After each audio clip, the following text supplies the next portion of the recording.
เตรียมตัดเงินบัตรคนจนรายเก่าสิ้นเดือนนี้คุณผู้ชมโดนไหมมาดูกันครับกับข่าวสตังค์มีเดีย30พฤษภาคม69แป๊บๆก็จะหมดเดือนแล้วนะครับล่าสุดเนี่ยระวังนะสำหรับเงินที่จะโดนตัดในสิ้นเดือนนี้เนี่ยจะมี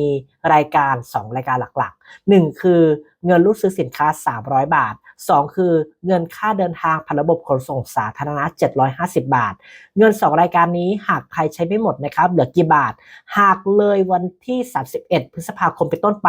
จะเหลืออยู่กี่บาทก็ตามจะโดนตัดคืนอย่างรัฐบาลนะครับดังนั้นแล้วใครที่ใช้เงินรูดซื้อครบ300บาทแล้วอันนี้ไม่โดนตัดเงินเพราะว่าเงินหมดแล้วสบายใจได้